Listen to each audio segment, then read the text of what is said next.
Hello friends, last વિડીયોની અંદર આપણે ઇનડાયરેક્ટ નેરેશન આપણે ચર્ચા કરી હતી, જેમાં વિધાન વાક્યોને ચર્ચા કરી હતી અને જોયું હતું કે ભાઈ વિધાન વાક્યના રૂલ્સ દેખ્યા હતા કે ભાઈ ડાયરેક્ટ સ્પીચમાંથી ઇનડાયરેક્ટ સ્પીચમાં ફેરવવાના નિયમો, રૂલ્સ અને એના એક્ઝામ્પલ્સ દેખ્યા હતા. હવે આજે indirect narration in interrogative sentences એટલે પ્રશ્નાર્થ વાક્યની ચર્ચા કરીશું. ખાસ યાદ રાખો, આપણે અગાઉ વારે ઘડી ચર્ચા કરી છે કે ડાયરેક્ટ સ્પીચ ઇન્ટુ ઇનડાયરેક્ટ સ્પીચની અંદર બધા જ ટાઈપ્સ ઓફ સેન્ટેન્સની ચર્ચા કર્યા બાદ આપણે એનો નેરેશન એટલે કે પેરેગ્રાફની અંદર જોવાનું છે. એના પેરેગ્રાફની અંદર કન્વર્ટ કેવી રીતે કરવાનું છે ડાયરેક્ટ સ્પીચનું એ આપણે પછી ચર્ચા કરીશું. પહેલાં બધા જ બેઝિક રૂલ્સ આપણે જોઈ લઈએ.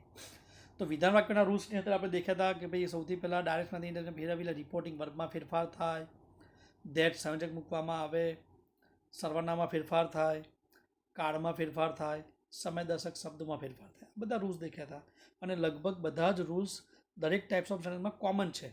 થોડો જે ફેરફાર થાય છે એ મહત્ત્વનો રિપોર્ટેડ સ્પીચની અંદર અને ઘણા વાક્યની અંદર ધેટ સંયોજક મૂકવામાં આવતું નથી. એટલે ઘણા ટાઈપ્સ ઓફ સેન્ટેન્સમાં ધેટ સંયોજક મૂકવામાં આવતું નથી. એ જ ફેરફાર લગભગ બદલાય છે, બાકી મોસ્ટલી કોમન છે. એટલે કે કાળમાં ફેરફાર, સર્વનામમાં ફેરફાર, સમયદર્શક શબ્દોમાં ફેરફાર, આ નિયમો કોમન છે. અને ધેટ સંયોજક ઘણા મૂકવામાં એને બધે બીજું મુકાય. કોઈ એક્ઝામ્પલ ઇન્ટ્રોગેટિવ સેન્ટેન્સ શીખવા જઈએ છીએ એમાં આપણે થોડું બદલવાનું છે. તો ચાલો આપણે આજે ચર્ચા કરીએ indirect speech in interrogative sentence. આ બધા આપણે રૂલ્સ ગઈકાલે લાસ્ટ ટાઈમ દેખ્યા હતા એ છે પાવર પ્રેઝન્ટેશનની અંદર. હવે આપણે એસર્ટિવ પછી ઇન્ટ્રોગેટિવ સેન્ટેન્સ. તો પ્રત્યક્ષ રચનાની પરોક્ષ રચના પ્રશ્નાર્થ વાક્યમાં. તો પ્રશ્નાર્થ વાક્યમાં ખાસ મહત્વની વસ્તુ ધ્યાન આપવાની કે આપણે જાણીએ છીએ કે પ્રશ્નાર્થ વાક્ય જ્યારે આપણે 11મું ધોરણ સ્ટાર્ટ કર્યું હતું, જ્યારે બેઝિક ચર્ચા કરતા હતા ત્યારે મેં તમને કહ્યું હતું કે ટાઈપ્સ ઓફ સેન્ટેન્સ જે આપણું છે, ટાઈપ્સ ઓફ સેન્ટેન્સની અંદર પ્રશ્નાર્થ વાક્ય બે પ્રકારના છે, એક WH ક્વેશ્ચન અને ઇન્વર્ઝન ક્વેશ્ચન. આપણે આ બંને ટાઈપ્સ ઓફ સેન્ટેન્સની અંદર ઇનડાયરેક્ટ સ્પીચ શીખવાનું છે. કારણ કે ઇનડાયરેક્ટ સ્પીચ એ શું છે, એક પ્રકારની વાતચીત છે, કન્વર્ઝેશન છે. સ્પીચ એટલે કથન. એટલે આપણી વાતચીતનો મેં તમને અગાઉના વિડીયોમાં કહ્યું કે કોઈ ક્રાઇટેરિયા નથી કે ભાઈ માત્ર વિધાન વાક્ય જ બોલીએ, આપણે પ્રશ્નાર્થ પણ બોલીએ. અને પ્રશ્નાર્થમાં પણ એવું નથી કે માત્ર WH ક્વેશ્ચન કે શું થયું, કેમ થયું, શા માટે થયું, કેવી રીતે થયું, એવી રીતે નથી પૂછતા. બરાબર, ઘણા પ્રશ્નો આપણે એવા પૂછીએ છીએ કે ઇનવર્ઝન છે, દેટ મીન્સ કે જેનો જવાબ હા કે નામાં મળે તેવા, that can be answered in yes or no, એવા પ્રશ્નો છે. અને કેટલાક પ્રશ્નો WH છે, એટલે કે WHથી શરૂ થતા વાક્યો. તો આ બેના ટાઈપ્સ ઓફ સેન્ટેન્સ છે, એમાં આપણે ઇનડાયરેક્ટ નેરેશન શીખવાનું છે. હવે અહીંયા નિયમ જુઓ. પહેલો નિયમ છે રિપોર્ટિંગ વર્બમાં ફેરફાર કરવો. વિધાન વાક્યમાં પણ આ નિયમ છે, પણ એમાં ફેરફાર આ બેમાં શું છે તો કે રિપોર્ટિંગ વર્બમાં વિધાન વાક્યની અંદર સે કે સેઝ હોય તો ટેલ્સ કરતા હતા અને સેડ કે સેડ ટુ હોય તો ટોલ્ડ કરતા હતા. જ્યારે પ્રશ્નાર્થ વાક્ય કારણ કે વિધાન વાક્યમાં કહેતા હતા, જ્યારે અહીં આગળ પૂછવામાં આવ્યું છે એટલે પ્રશ્ન છે. એટલે રિપોર્ટિંગ વર્બ સે કે સેઝ હોય તો ટેલ્સ અને સેડ કે સેડ હોય તો આસ્ક. મેં અહીંયા સે કે સેઝ ટેલ્સ નથી મેન્શન કર્યું કારણ કે કોમન છે ને આપણને ખ્યાલ છે, એટલા માટે આપણે 12મા ધોરણના સ્ટુડન્ટ છે એટલે તો ખબર હોવી જ જોઈએ. પણ મોટાભાગે કોમન આપણે આસ્ક ભૂતકાળવાળું રિપોર્ટિંગ સ્પીચનું પૂછાય છે, એટલે સેડ કે સેડ ટુ હોય તો આસ્ક. બીજો સૌથી મહત્વનો રૂલ્સ અહીંયા ખાસ આ ધ્યાન આપજો કે ભાઈ આ જે ધેટ સંયોજક છે, ધેટ સંયોજક અહીં આગળ મૂકવામાં આવતું નથી. પ્રશ્નાર્થ વાક્યમાં ધેટ સંયોજક આવતું નથી, પણ એના બદલે અહીં આગળ ધ્યાન આપવાનું છે કે ભાઈ શું કરવું. તો જ્યારે આપણે સંયોજક મૂકતા પહેલાં રિપોર્ટેડ સ્પીચનું વાક્ય પ્રશ્નાર્થ હોય અને પ્રશ્નાર્થમાં જો ઇનવર્ઝન હોય એટલે કે જો જેનો જવાબ યસ કે નોમાં મળે તેવો હોય તો એની અંદર સંયોજક તરીકે ધેટના બદલે શું મૂકવું, ઇફ કે વેધર ઇફ કે વેધર મૂકવું. પરંતુ જો રિપોર્ટેડ સ્પીચનું વાક્ય WH ક્વેશ્ચન હોય, આ WH ક્વેશ્ચન હોય તો જે તે WH પ્રશ્નને જ ક્વેશ્ચનને જ આપણે સંયોજક બનાવવું. આ ખાસ ધ્યાન આપજો. ફરીથી બોલું છું કે જો રિપોર્ટેડ સ્પીચનું વાક્ય યસ કે નો જવાબવાળું કે ભાઈ ઇન્વર્ઝન હોય તો ઇફ કે વેધર મૂકવાનું, એટલે કે આપણે ઇફ જ મૂકીશું. અને જો WH હોય તો સંયોજક તરીકે જે તે WH પ્રશ્ન શબ્દને જ આપણે સંયોજક તરીકે મૂકવું. ઓકે. ત્યારબાદ પ્રશ્નાર્થ વાક્યનું વિધાન વાક્ય બનાવવું. એટલે કે રિપોર્ટેડ સ્પીચનું વાક્ય પ્રશ્નાર્થ હોય તો એને આપણે શું બનાવવાનું છે, વિધાન વાક્ય, એટલે કે કરતા આગળ લાવી અને ક્રિયાપદ પછી લેવાનું છે. બાકીના જે ફેરફાર છે એટલે કે ભાઈ સર્વનામમાં ફેરફાર, કાળમાં ફેરફાર, સમયદર્શક શબ્દોમાં ફેરફાર, એ બધા કોમન છે, એ તો ફરજિયાત કરવાના જ છે. પણ મહત્વનો જે આ બદલાવ છે આપણે અહીંયા મેન્શન કર્યો છે એટલે છેલ્લું શબ્દમાં વાપરે છે બાકીના ફેરફાર નિયમ પ્રમાણે કરવા.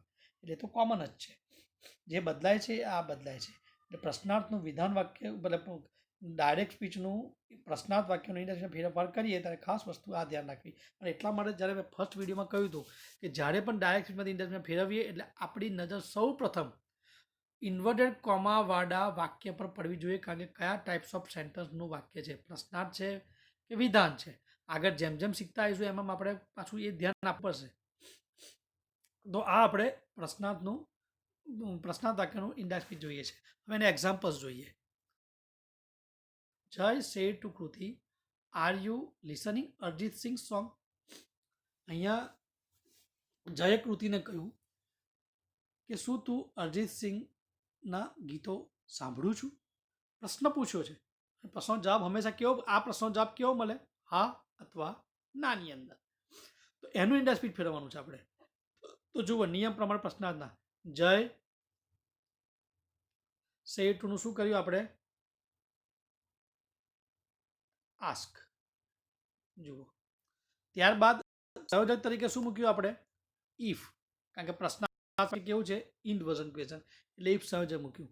ત્યારબાદ કર્તાને આગળ લાયા આપણે. પ્રશ્નાર્થ વિધાન કરવાનું ને, એ કર્તા કોણ છે? યુ. યુ કા પુરુષનું નામ? બીજા પુરુષનું. બીજા પુરુષનું નામ કોના પ્રમાણે ચેન્જ થાય? નિયમ પર જોયો છે આગળના સ્લાઇડમાં. તો કે ભાઈ સાંભળનાર. સાંભળનાર કોણ છે? કૃતિ. તો કૃતિ માટે આપણે કયું સનામ વાપરીશું? તો કે ભાઈ સી. તો મેં મૂક્યું છે સી. અહીંયા આપણે સી મૂક્યું છે. બરાબર છે. ત્યારબાદ અહીંયા સ્લાઇડમાં થોડું ચેન્જ થયો છે કે વોઝને બદલે મારાથી વેર લખાઈ ગયું છે. એટલે કે સુધાર્યું હતું પણ સેવ કરવાનું રહી ગયું, એમાં મારે વેર જ આવ્યું છે. તો સેજ માફ કરજો, સેજ સુધારી દેજો. સી વોઝ લિસનિંગ, કારણ કે આર લિસનિંગ કયો કાળ છે? ચાલુ વર્તમાન કાળ. એનું શું કર્યું આપણે? ચાલુ ભૂતકાળ. She was listening Arijit Singh song. ભાઈ Vipra said to Namrata, when do you return from office? આવે છે. જુઓ, આ પ્રશ્નાર્થ કેવું છે? WH છે. તો નિયમ પ્રમાણે જે ફેરફાર છે તો છે જ. ભાઈ સેડ ટુનું શું કરીશું આપણે? સેડ ટુનું આપણે આસ્ક કરીશું. આસ્ક કરીશું. બરાબર છે. ત્યારબાદ નમ્રતા લિસનર. ત્યારબાદ જે તે WH પ્રશ્ન સૂચક શબ્દને આપણે વેન મૂક્યું છે. જુઓ, વેન મૂકી દીધું. ત્યારબાદ જે કર્તા છે યુ છે. યુ કયા પુરુષ સર્વનામ છે? તો કે બીજા પુરુષનું. કોના પ્રમાણે ચેન્જ થાય? સાંભળનાર. સાંભળનાર કોણ છે? ભાઈ નમ્રતા. તો નમ્રતા માટે કયું સર્વનામ વાપરીએ આપણે? સી. તો સી મૂક્યું છે સી. હવે ડુ છે. કયો કાળ? સાદો વર્તમાન કાળ છે. સાદો ભૂતકાળ. તો સાદો ભૂતકાળ છે એટલે શું કર્યું આપણે? કાં તો ડીડ રિટર્ન કરો. ડીડ પછી ક્રિયાપદનું મૂળ રૂપ મૂકવું પડે, અને કાં તો જે મુખ્ય ક્રિયાપદ છે એનું ભૂતકાળનું રૂપ લખો, એટલે કે રિટર્ન ફ્રોમ ઓફિસ. ખાસ ત્રીજા વાક્યમાં ધ્યાન આપો. Aditya said to his father, did you tell her about your transfer at overseas? Aditya એના પપ્પાને કહ્યું કે શું તમે એને તમારા ઓવરસીઝ બહાર વિદેશના ટ્રાન્સફર વિશે કહ્યું હતું? ભૂતકાળ કે ખબર પડી? તો કે ડીડ છે. અને ભૂતકાળનું કેવું છે પાછું? ઇનવર્ઝન. યસ કે નોમાં જવાબ પાડું. તો જો એનો જવાબ આપણે ઇન્ડેક્સ શું કહ્યું છે? આદિત્ય સેડનું શું કર્યું? Ask his father. હવે ઇનવર્ઝન છે એટલે સંયોજક તરીકે શું મૂક્યું આપણે? ફરી પાછું તમે જુઓ, સંયોજક તરીકે શું મૂક્યું? ઇફ. પછી યુ કા પુરુષ સર્વનામ? બીજા પુરુષનું. કોના પ્રમાણે ચેન્જ થાય? સાંભળનાર. સાંભળનાર કોણ છે? His father. એટલે હિઝ ફાધર છે એટલે આપણે શું મૂક્યું? હી. ત્યારબાદ ડીડ ટેલ કયો કાળ?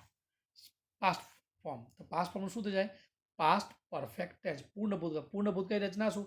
કે હેડ પ્લસ પાસ્ટ પાર્ટિસિપલ ક્રિયાપદનું ભૂતકૃદંત. તો જે મુખ્ય ક્રિયાપદ એનું ભૂતકૃદંત કરીએ તો મુખ્ય ટેલ છે તો ટેલનું ભૂતકૃદંત શું? ટોલ્ડ. તો હી હેડ ટોલ્ડ. હવે બધું હર આવ્યું, જો સર્વનામ આવ્યું. પણ આપણે શીખ્યા છે કે ત્રીજા પુરુષના સર્વનામમાં કોઈ પણ જાતનો ફેરફાર થાય નહીં, કારણ કે નથી તે બોલનાર કે નથી સાંભળનાર. એટલે હરનું હર રહેવા દીધું. પણ જો આગળ he had told her about his transfer. કેમ યોરનું આપણે હિઝ કર્યું? કેમ કે યોર સર્વનામ છે. કયા પુરુષનું? બીજા પુરુષનું. યોર કઈ વિભક્તિ છે?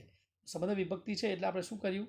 યોરનું હિઝ કર્યું, કારણ કે બીજા પુરુષ પ્રમાણે સાંભળનાર પ્રમાણે તો સાંભળનાર હિઝ ફાધર છે, તો એ શબ્દ વિભક્તિ કઈ? His at overseas. આ રીતે તમારું જરૂર વાક્ય સિમ્પલ છે. આ ખાસ પાંચમું વાક્ય તમને હું કહીશ. જો I comma into can you do this for needy people?